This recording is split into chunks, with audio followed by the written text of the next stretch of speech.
बऱ्याच वर्षांपूर्वीची आहे, म्हणजे अगदी 90च्या दशकातली. तेव्हा मी 4थीत शिकत होतो. 1993च्या दंगलीनंतर आम्ही डोंगरीतले घर विकले आणि दुसरीकडे शिफ्ट झालो. आम्ही चाळीमध्ये एक घर घेतले होते. सगळं काही सुरळीत चालू होतं.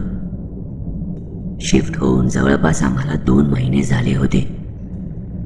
दरवर्षी 26 जानेवारीला चाळीत सार्वजनिक पूजा व्हायची. त्यावर्षीही पूजेचा दिवस जवळ आला होता. चाळीतील सर्व मंडळी पूजेच्या तयारीला लागली होती.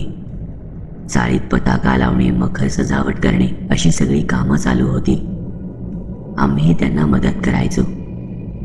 पूजेच्या आदल्या दिवशी सर्वांनी मिळून पूजेची तयारी पूर्ण केली. दुसऱ्या दिवशी म्हणजे 26 जानेवारीला सकाळी भटजी आले आणि ठरल्याप्रमाणे पूजा नीट पार पडली. पूजा आटोपल्यावर दर्शनाला सुरुवात झाली. आम्ही चाळीतली पोरंही दिवसभर तिथेच होतो. बघता बघता संध्याकाळ झाली. पूजेच्या निमित्ताने लहान मुलांच्या स्पर्धा आयोजित केल्या होत्या. तसेच मोठ्या लोकांच्या कॅरम, बुद्धिबळ स्पर्धा होत्या. 8 वाजेपर्यंत लहान मुलांचे खेळ स्पर्धा संपल्या आणि नंतर मग मोठ्यांच्या सुरू झाल्या.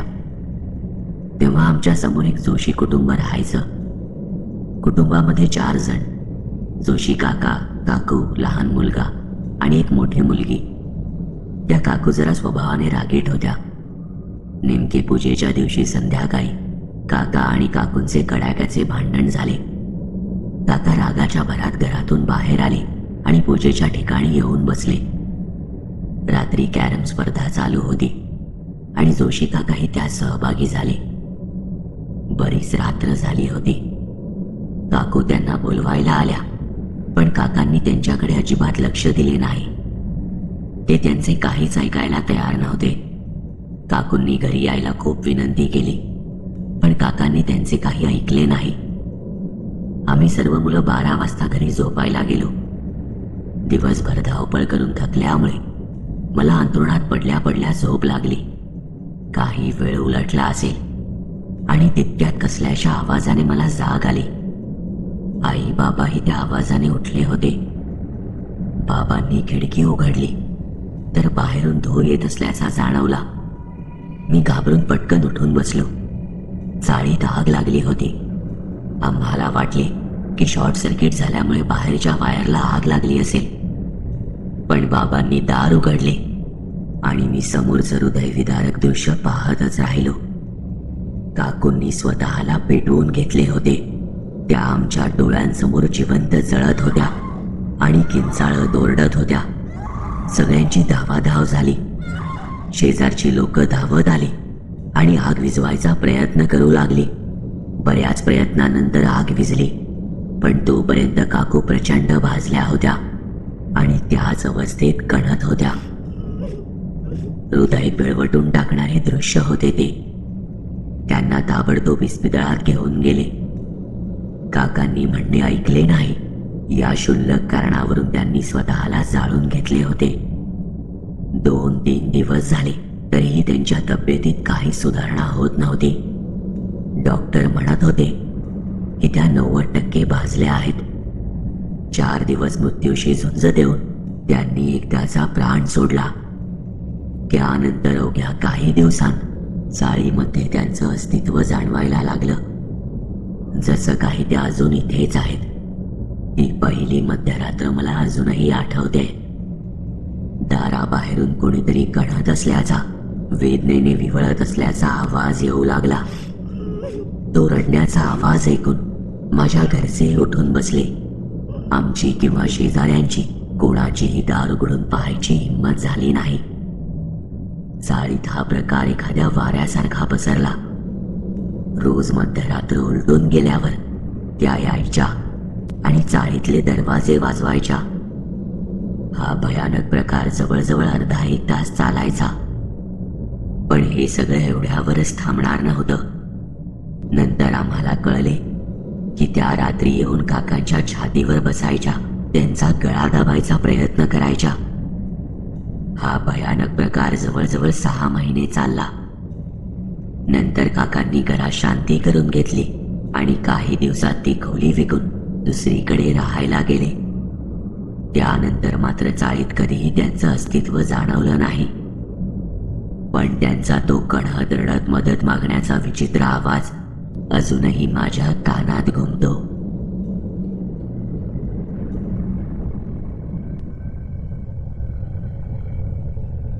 अनुभव क्रमांक 2. हा अनुभव आपल्या चॅनलचे सबस्क्रायबर वीरेंद्र यांनी पाठवला आहे. घटना बऱ्याच वर्षांपूर्वी माझ्या मावशीसोबत घडली होती. हा तिच्या बालपणीचा प्रसंग. अशाच गोष्टी सांगताना तिने एकदा मला हा भयानक प्रसंग सांगितला होता. ती लहान असताना तिच्या मैत्रिणींसोबत बाहेर खेळायला जायची. घरापासून काही अंतरावर एक जुना पडका वाडा होता. त्या काळी गावात अफवा पसरली होती की त्या वाड्यात एका बाईचे भूत आहे, म्हणून तिथे कोणी राहत नाही. पण त्या लहान असल्यामुळे त्यांना अशा गोष्टींचं वावगं नव्हतं. एकदा लपाछपी खेळायला त्या वाड्याच्या परिसरात गेल्या. तिच्या एका मैत्रिणीवर राज्य आले. ती आणि तिची एक मैत्रीण लपायला म्हणून नकळत त्या वाड्यात शिरल्या. बराच वेळ झाला, पण तिची मैत्रीण त्यांना शोधायला काही आली नाही. म्हणून सहज त्या दोघेही त्या वाड्यात फिरू लागल्या. त्यांनी याआधी कधीच तो वाडा आतून पाहिला नव्हता. रस्त्यावरून येता जाताना तो वाडा दिसायचा, पण कोणी मोठी माणसे सोबत असली की म्हणायची, त्या वाड्याकडे बघू नकोस. आतून तो वाडा संपूर्ण जळालेला वाटत होता, कारण त्या वाड्याच्या भिंती अगदी काळपट जाणवत होत्या. तितक्यात त्यांना कसलीशी चाहूल जाणवली, जसं त्यांच्या मागे कोणीतरी आहे. दोघांनी एका क्षणी मागे वळून पाहिले आणि त्यांच्या काळजाचा ठोका चुकला. ते नक्की काय पाहत होते हे सुद्धा त्यांना कळायला वेळ लागला. एक बाई वाड्याच्या छताला उलटी लटकून त्यांना रागाने पाहत होती. असे वाटत होते की आता कोणत्याही क्षणी त्यांच्यावर झेप घेईल. त्या बाईने एक हात पुढे केला. तितक्यात प्रसंगावधान राखत मावशी आणि तिची मैत्रीण जीवाच्या आकांताने तिथून धावत सुटल्या. धापा टाकत वाड्याच्या बाहेर पळू लागल्या. दोघेही प्रचंड घाबरल्या होत्या. बाहेर आल्यावर एक मैत्रीण धावत जाऊन त्यांच्यासाठी पाणी घेऊन आली. काय झाले ते विचारू लागली, पण मावशी काहीच बोलायला तयार नव्हती. त्या संध्याकाळी घरी आली, जेवण केलं आणि कोणाशीही न बोलता झोपून गेली. दुसऱ्या दिवशी ती तापाने फणफणत होती. त्या दिवशी तिने अन्नाचा एक कणही घेतला नाही. दुसऱ्या दिवशीही तसेच. एव्हाना हा प्रकार आजी आजोबांच्या लक्षात आला. त्यांनी मावशीला गावातल्या दत्त मंदिरात न्यायचे ठरवले. त्या दिवशी सकाळी तिला दत्त मंदिरात आणले. जसे तिने मंदिराच्या आवारात पाऊल ठेवले तसे ती अतिशय जोरात ओरडू लागली. गुरुजींनी पटकन जाऊन गाभाऱ्यातला तांब्या आणला आणि त्यातील तीर्थ तिच्या अंगावर शिंपडले. ते शिंपडताच ती एकदम शांत झाली आणि तिच्या अंगातून एक काळपट धूर निघून हवेत विरून गेला. तिला त्या बाईच्या आत्म्याने झपाटले होते. गुरुजी म्हणाले की जे काही होतं ते आता हिच्या शरीरातून निघून गेलंय. आता कसलाही धोका नाही. पण त्यावर आजी म्हणाली, हो आता धोका टळला आहे, पण पुन्हा असे व्हायला नको म्हणून काहीतरी करा तुम्ही. त्यांनी मावशीच्या गळ्यात एक माळ घातली. अगदी आजही ती माळ मावशीच्या गळ्यात आहे. या घटनेनंतर गावातल्या लोकांना विश्वास बसला की वाड्याबद्दलची बोलली जाणारी गोष्ट अफवा नाही. त्यानंतर एकमताने त्या वाड्यात पूजा करण्यात आली आणि त्यात जे काही होतं ते कायमचं निघून गेलं. आता तो वाडा त्या आत्म्यापासून मुक्त झालाय.